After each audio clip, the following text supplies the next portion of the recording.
1000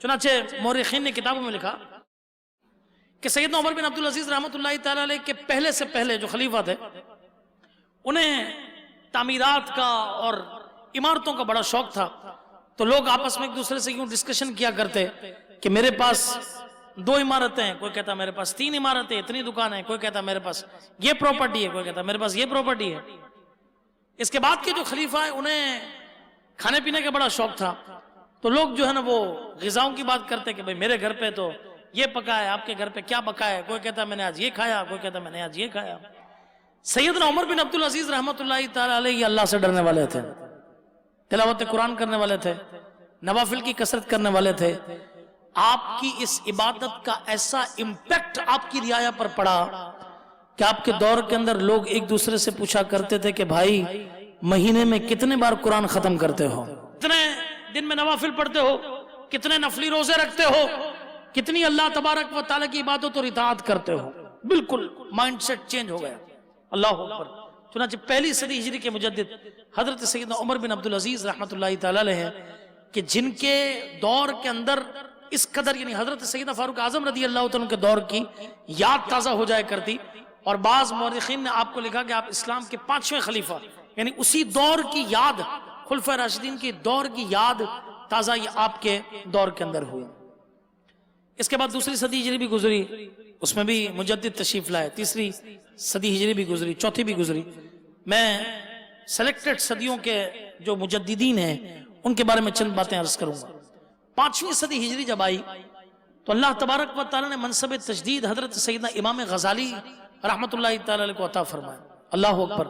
آپ کا نام محمد بن محمد غزالی ہے، اور آپ فلسفے اور منطق کے امام ہیں۔ اس وقت کہ جب لوگ فلسفے اور منطق کی یوں سمجھے کہ عمیق گہرائیوں کے اندر کھوئے ہوئے تھے، ہر چیز کو فلسفے اور منطق کے اوپر، فلسفی کے اوپر رکھ کر اسے تولا کرتے تھے، امام غزالی رحمۃ اللہ تعالی علیہ نے ایسا منصب تجدید کو آپ نے نبھایا کہ ان فلسفے اور منطق کی گہرائیوں سے لوگوں کو نکال کر اپنی اصلاح کی طرف مائل کر دیا۔ کیمیاء سعادت کتاب لکھی، منہاج العابدین کتاب لکھی۔ اللہ اکبر۔ اس کے بعد وقت گزرتا گیا، 11ویں صدی ہجری آئی، 12ویں صدی ہجری آئی، 13ویں صدی ہجری آئی۔ اس کے بعد جب 14ویں صدی ہجری آئی، ایسا سمجھے کہ معاملہ یہ ہوا کہ اللہ تبارک و تعالیٰ کی شان میں، سرکار دو عالم صلی اللہ تعالی وسلم کی شان میں، صحابہ کرام اور اولیاء کرام کی شان میں قسم قسم کی یوں سمجھے کہ لوگ بکواسیں لکھنا انہوں نے شروع کی۔ اللہ تبارک و تعالی نے منصب تجدید اعلیٰ حضرت امام اہل سنت مجدد دین و ملت پروانہ شمع رسالت مولانا شاہ امام احمد رضا خان علیہ رحمت الرحمن کو عطا فرمائے، جنہوں نے اپنا قلم جب یہ چلایا، اللہ اکبر، ایسا قلم چلایا، ایسا قلم چلایا کہ ان سب کو زبردست قسم کا جواب دیا اور اصل بتا دیا کہ ایک مسلمان کو کیسا عاشق رسول ہونا چاہیے، ایک مسلمان کو کس طرح سرکار دو عالم صلی اللہ علیہ وسلم کا عشق اپنے اندر رکھنا چاہیے، ایک مسلمان کو کیسا نمازی ہونا چاہیے، ایک مسلمان کو کیسی سنت سے محبت ہونی چاہیے۔ اگر آپ کی سیرت کی جھلکیاں اٹھا کر دیکھیں تو آئیے چلیے نا آپ کے بچپن سے ہی آغاز کرتے ہیں۔ چنانچہ امیر سنت نے اپنے رسالے کے اندر یہ تحریر فرمایا کہ عموماً ہر زمانے کے بچوں کا وہی حال ہوتا ہے جو آج کل کے بچوں کا ہے۔ 7-8 سال تک تو انہیں کسی چیز کا ہوش ہی نہیں ہوتا اور نہ ہی وہ کسی بات کی تہہ تک پہنچ سکتے ہیں، مگر اعلیٰ حضرت رحمت اللہ تعالی علیہ کا بچپن بڑی اہمیت کا حامل تھا۔ کم سنی خرد سالی، یعنی بچپن اور کم عمری میں ہوش مندی اور قوت حافظہ کا یہ عالم تھا کہ 4.5 سال کی ننھی سی عمر میں قرآن مجید ناظرہ مکمل پڑھنے کی نعمت سے آپ باریاب ہو گئے تھے۔ آج تو 4 سال کے بچے کو الف سے لے کر جیم تک پڑھا تو اسے مکمل نہیں پڑھتا۔ اعلیٰ حضرت امام اہل سنت نے 4 سال کی عمر میں پورا قرآن پاک ختم کر لیا۔ 6 سال کے تھے کہ ربیع الاول کے موقع مبارک مہینے میں منبر پر جلوہ افروز ہو کر میلاد النبی صلی اللہ علیہ وسلم کے موضوع پر ایک بہت بڑے اجتماع میں نہایتی پرمغز تقریر فرما کر علماء کرام اور مشائخ اعظام سے تحسین و آفرین کی داد وصول کی۔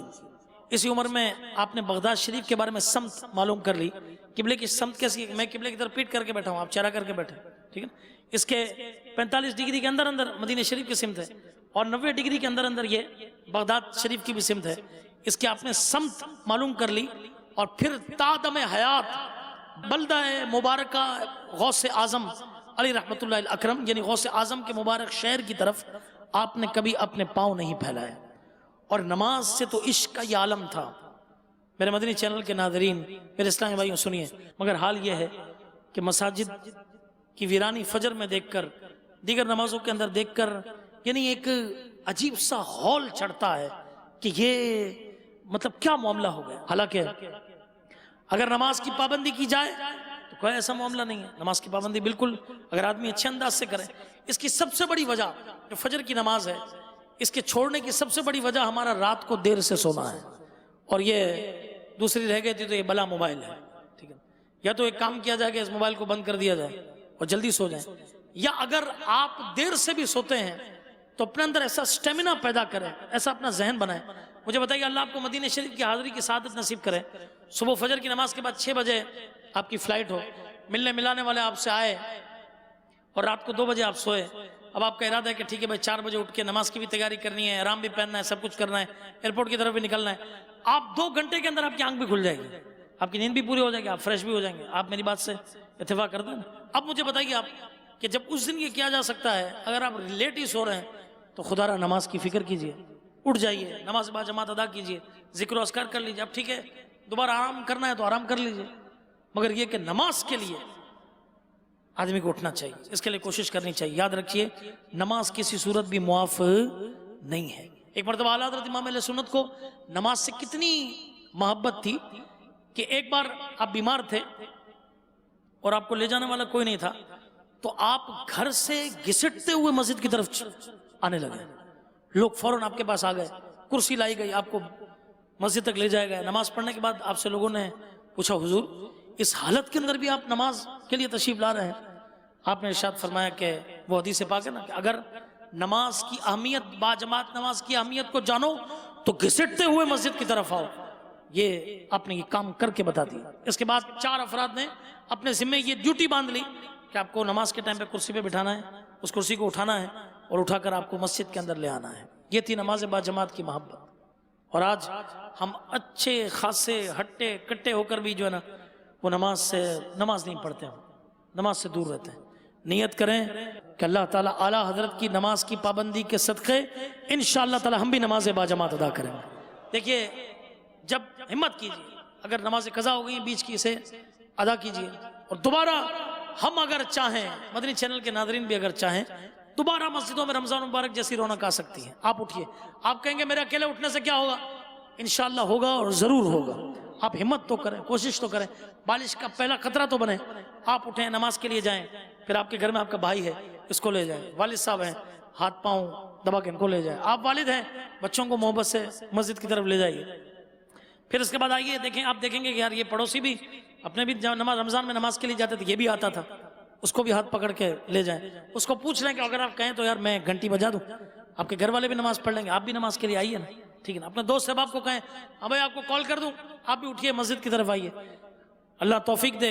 الصلاۃ خیر من النوم کی صدائیں لگاتے ہوئے اگر آپ کو شرم و جھجک آ بھی رہی ہے تو صرف اتنی صدا لگا دیں کہ نماز نیند سے بہتر ہے. یہ صدا لگاتے ہوئے آپ مسجد کی طرف آ جائیے.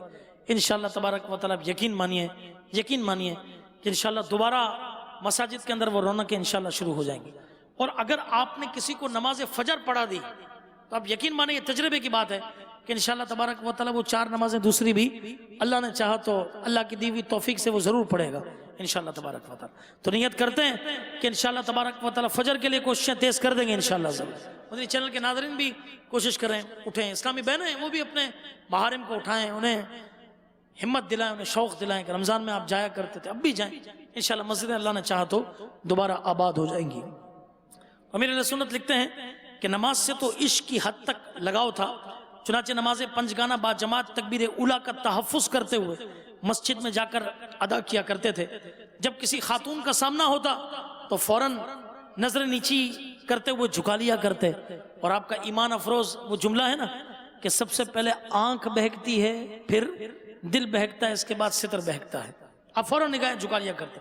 گویا کہ سنت مصطفیٰ علیہ تحیت و ثنا کا آپ پر غلبہ تھا، جس کا اظہار کرتے ہوئے حضور پرنور صلی اللہ علیہ وسلم کی خدمت عالیہ میں یوں سلام پیش کرتے ہیں کہ نیچی آنکھوں کی شرم و حیا پر درود، نیچی آنکھوں کی شرم و حیا پر درود، اونچی بینی کی رفعت پہ لاکھوں سلام۔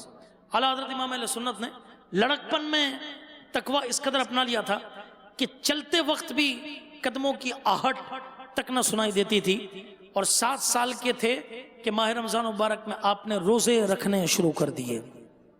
13 سال 10 مہینے اور 4 دن کی عمر میں تمام مروجہ علوم کی تکمیل آپ نے فرمائی۔ جتنے بھی اس وقت صرف، نحو، بلاغت، جتنے بھی علم اس وقت پڑھائے جاتے تھے، آپ نے اس کے اندر جو ہے وہ اس سے سند فراغت لی۔ اسی دن آپ کے والد گرامی نے آپ کو مسند افتاء پر بٹھا دیا۔ اس کی وجہ یہ بنی کہ آپ نے ایک فتویٰ کا، آپ نے ایک سوال کا جواب یہ دیا۔ اللہ اکبر۔ اللہ تبارک و تعالی نے اعلیٰ حضرت امام اہل سنت کو کئی علوم پر دسترس عطا کی، اور جب آپ نے ان علوم پر دسترس حاصل کر لی تو آپ اپنے والد گرامی کی لائبریری سے دیگر علوم کی طرف آپ نے وہ پڑھنے شروع کیے، سائنسی علوم، دیگر علوم۔ آپ کے والد گرامی نے فرمایا کہ قرآن و حدیث کے علم میں غوطہ زن ہو جاؤ، اللہ تبارک و تعالی دیگر علوم تمہیں خود بخود عطا فرما دے گا۔ چنانچہ امیر اہل سنت نے لکھا کہ اللہ تبارک و تعالی نے اعلیٰ حضرت کو بے اندازہ علوم جلیلہ سے نوازا تھا۔ آپ نے کم و بیش 50 علوم میں قلم اٹھایا۔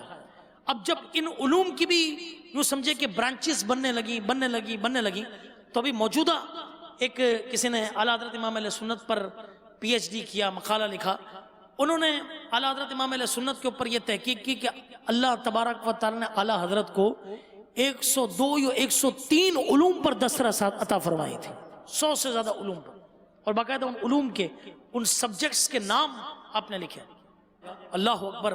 آپ کو ہر فن میں کافی دسترس حاصل تھی۔ علم توقیت، یعنی اعلیٰ حضرت امام اہل سنت ایک عالم تھے، ایک مفتی تھے، اس کے ساتھ ساتھ نعت گو شاعر تھے، مگر یہ بات ذہن نشین رہے کہ اعلیٰ حضرت واز آلسو اے سائنٹسٹ۔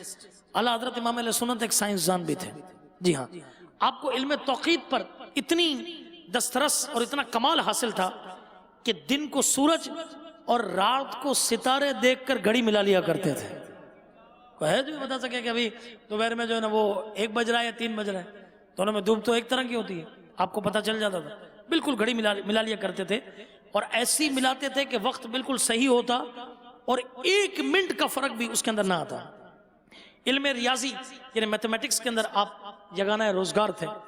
چنانچہ علی گڑھ یونیورسٹی کے وائس چانسلر ڈاکٹر ضیاء الدین، جو کہ ریاضی میں غیر ملکی ڈگریاں اور تمغہ جات حاصل کیے ہوئے تھے، کئی میڈلز انہوں نے حاصل کیے تھے، کئی ڈگریز حاصل کی تھیں، کئی سرٹیفکیٹس آپ کو ملے ہوئے تھے۔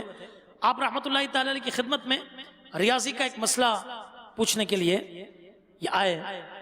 چنانچہ پہلے آپ نے سوچا کہ میں اس کے لیے جرمنی جاؤں گا، جہاں سے انہوں نے میتھمیٹکس پڑھی تھی۔ حضرت علامہ سید سلیمان اشرف رحمۃ اللہ تعالی علیہ، جو کہ اس وقت علی گڑھ یونیورسٹی کے اندر اسلامیات کے شعبے کے ڈین تھے، یہ جو ڈپارٹمنٹس ہوتے ہیں اس کے ڈین جو ہوتے ہیں وہ اس کے ہیڈ ہوتے ہیں۔ چنانچہ یہ میتھمیٹکس کے ہیڈ تھے، وہ شعبہ اسلامیات کے ہیڈ تھے۔ انہوں نے دعوت دی کہ آپ میرے پیر و مرشد اعلیٰ حضرت امام اہل سنت کے پاس چلیے۔ انہوں نے کہا کہ میں نے جرمنی سے میتھمیٹکس پڑھی، مجھے اس کا علم نہیں آتا، اس سوال کا جواب نہیں پتا۔ تو اعلیٰ حضرت امام اہل سنت تو ایک بریلی چھوٹے سے شہر میں رہتا ہے، تو وہ کس طرح اس مسئلے کا حل کر دیں گے؟ آپ نے فرمایا چلیے تو صحیح، اگر کچھ نہیں ہوگا تو کم از کم ایک اللہ والے کی زیارت ہی ہو جائے گی، اللہ والے کی زیارت ہی ہو جائے گی۔ چنانچہ وہ چلے آئے۔ یہ بھی پتا چلا کہ آدمی اگر اپنے ہم منصب کو، اپنے کلیگ کو، اپنے ہم منصب کو نیکی کی دعوت دے تو اسے ضرور اثر کرے گی۔ ہمارا کیا ہوتا ہے، ہم کہتے ہیں یار اس کی مرضی، ہم اسے کیوں اجتماع کی دعوت دیں، ہم اسے کیوں بلائیں؟ نہیں، ہمیں چاہیے کہ اپنے ہم منصب کو ہم ضرور کہیں کہ بھائی آپ بھی اجتماع میں، اگر آپ ٹیچر ہیں ٹیچرز کو دعوت دیجیے، اگر آپ ڈاکٹر ہیں اپنے ہم منصب ڈاکٹرز کو دعوت دیجیے، انہیں بھی نماز کا کہیے، انہیں بھی دینیات کا کہیے، انہیں بھی اسلام کے بارے میں بتائیے، انہیں بھی سنتوں کی طرف لائیے، انہیں بھی نیک اجتماعات کی طرف لائیے۔ اعلیٰ حضرت امام علیہ سنت نے ارشاد فرمایا کہ کیا سوال ہے؟ انہوں نے کہا وہ ایسا مسئلہ نہیں ہے کہ جسے آسانی سے عرض کروں۔ اعلیٰ حضرت نے ارشاد فرمایا کچھ تو فرمائیے۔ چنانچہ وائس چانسلر صاحب نے سوال پیش کیا وہ سوال بتاتے گئے، اعلیٰ حضرت رحمۃ اللہ تعالی اس کا جواب لکھتے گئے. جیسے ہی ان کا پرابلم ختم ہوا، اعلیٰ حضرت نے سولوشن جو ہے وہ آپ کے سامنے رکھ ڈالا. اسی وقت جواب تسلی بخش جواب دے دیا. انہوں نے انتہائی حیرت سے کہا کہ میں اس مسئلے کے لیے جرمنی جانا چاہتا تھا. اتفاقاً ہمارے دینیات کے پروفیسر مولانا سید سلیمان اشرف صاحب نے میری رہنمائی فرمائی اور میں یہاں حاضر ہو گیا. یوں معلوم ہوتا ہے کہ آپ اسی مسئلے کو کتاب کے اندر دیکھ رہے تھے. ڈاکٹر صاحب بس فرحت و مسرت واپس تشریف لے گئے اور آپ رحمت اللہ تعالی کی شخصیت سے اس قدر متاثر ہوئے کہ آپ نے اسی وقت داڑھی شریف کی نیت بھی کر لی اور صوم و صلات کے پابند ہو گئے. اللہ عز و جل کی ان پر رحمت ہو اور ان کے صدقے ہماری مغفرت ہو. اس کے علاوہ اعلیٰ حضرت امام علیہ سنت کو اللہ تبارک و تعالیٰ نے یوں سمجھیے کہ اور سائنسز کے اوپر وہ کمال عطا فرمایا تھا کہ میتھمیٹکس ہو، فزکس ہو، اسپیس فزکس ہو، میٹا فزکس ہو، ایسٹرونومی ہو، جیولوجی ہو، پیٹرولوجی ہو، اوشینوگرافی ہو، جغرافی ہو، ٹوپولوجی ہو، فونوگرافی ہو، ہائیڈرو ڈائنامک ہو، فلوئڈ میکینکس ہو. اس کے علاوہ میڈیکل سائنس کے اندر بایولوجی ہو، سائیکالوجی ہو، پیرا سائیکالوجی ہو، فزیولوجی ہو، جینیٹکس ہو، ایمبرائیولوجی ہو، لیپرسی ہو، پلیگ ہو، الٹرا ساؤنڈ میکینزم ہو، بلڈ سرکولیٹری سسٹم ہو، ایولیوشن تھیوری آف ہیومن بین ہو. سب چیزوں پر اعلیٰ حضرت امام علیہ سنت کو اللہ نے دسترس عطا فرمائی تھی. اتنے علوم پر دسترس تھی. اچھا آپ اگر یوں سمجھے کہ سائنس کے اوپر اگر آپ کتابیں دیکھیں، اعلیٰ حضرت امام علیہ سنت نے 1000 سے زائد کتابیں لکھی. کتنی کتابیں لکھی؟ 1000 سے زائد. قرآن مجید فرقان حمید، اس کی یوں سمجھے کہ اصول تفسیر اور تفسیر قرآن کے اوپر آپ نے 50 سے زائد کتابیں لکھی. حدیث کے اوپر اصول حدیث، اس کے اوپر جو حاشیہ آپ نے چند حدیث کی کتابوں پہ لگائے، یہ آپ نے 30 کتابیں عربی، فارسی اور اردو کے اندر لکھی. جامع الاحادیث کی 6 جلدوں کے اندر ہے. 3600 احادیث پر اس کے اندر یہ سمجھے کہ موجود ہیں. فقہ کے اوپر، اصول فقہ کے اوپر، فتاوی جات کے اوپر، اس کے حاشیوں کے اوپر 250 سے زائد کتابیں آپ نے لکھی. اس طرح 250 سے زائد کتابیں اور جو مضامین لکھے، اور اس کی 8000 سے زائد یہ فتاوی یہ بنتے ہیں. حتیٰ کہ آپ نے نام سنا ہوگا فتاوی رضویہ، اس کی 12 جلدیں، اور جو نئی جو چھپی ہے اس کی تو یوں سمجھے کہ 30 جلدیں یہ موجود ہیں. سائنس اور سوشل سائنس کے اوپر آپ نے 400 سے زائد کتابیں لکھی. کتنی کتابیں لکھی؟ 400 سے زائد کتابیں لکھی. کئی تھیوریز کے اوپر آپ نے کلام فرمایا. ایک مرتبہ ایک تحقیق چھپی کہ فلانی تاریخ کے اوپر اتنے سیارے ملیں گے اور یہ سورج پر اٹیک کریں گے، اور سورج کے اندر ایک سوراخ ہوگا اور یہ آدمی زمین پر کھڑے رہ کر نیکڈ آئی سے اپنی آنکھ سے دیکھ سکے گا، اور زلزلے آئیں گے، طوفان آئیں گے، نہ جانے کیا کچھ پیشن گوئی تھی.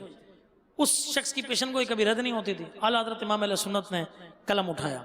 آپ کے خلیفہ مولانا ظفر الدین بہاری رحمۃ اللہ تعالی نے وہ جو کٹنگ تھی جو اخبار میں چھپی، اس کو اعلیٰ حضرت کی بارگاہ میں پوسٹ کر دیا. اعلیٰ حضرت نے قلم اٹھایا. قرآن و حدیث کی روح سے آپ نے، اور جو اللہ نے آپ کو علم عطا فرمایا تھا، یہ سیاروں کا جو علم، آپ کو یہ فلکیات کا جو علم عطا فرمایا تھا، آپ نے فرمایا، اس نے کہا ہے کہ یہ سارے سیارے ملیں گے اور سورج پر اٹیک کریں گے. میں کہتا ہوں کہ فلانا سیارہ فلانی ڈگری کے اوپر موجود رہے گا، فلانا سیارہ فلانی ڈگری کے اوپر موجود رہے گا، یہ سیارہ اس ڈگری کے اوپر موجود رہے گا، اور اس دن کسی قسم کے یہ معاملہ درپیش نہیں ہوگا. اب ایک طرف قرآن و حدیث کا معاملہ تھا، ایک طرف اس کی تحقیق تھی، دنیا ساری موجود تھی. جیسے ہی وہ دن طلوع ہوا، اللہ اکبر، سب کے سب اپنی لیبارٹریز کے اندر موجود تھے. دیکھیں کہ سیارہ کہاں پر ہے. بریلی کے تاجدار کے پاس بظاہر کو لیبارٹری نہیں تھی، آپ کے پاس جو علم تھا اس سے آپ نے حساب لگایا تھا. سب یہ دیکھ کر حیران رہ گئے کہ اعلیٰ حضرت امام اہل سنت نے جس سیارے کو جس پوائنٹ اور ڈگری سینٹی گریڈ کے اوپر آپ نے تحقیق کی، کوئی بھی ایک سیارہ ایک بھی پوائنٹ آگے پیچھے نہیں تھا، وہ بالکل اسی جگہ پر موجود تھا، اسی جگہ پر موجود تھا. اور دنیا نے دیکھ لیا کہ اس دن نہ کوئی سورج کے اوپر کوئی حملہ ہوا، اور نہ سورج کے اندر کوئی سوراخ آیا، نہ کوئی یوں سمجھو کہ زلزلے آئے، نہ کوئی طوفان آئے.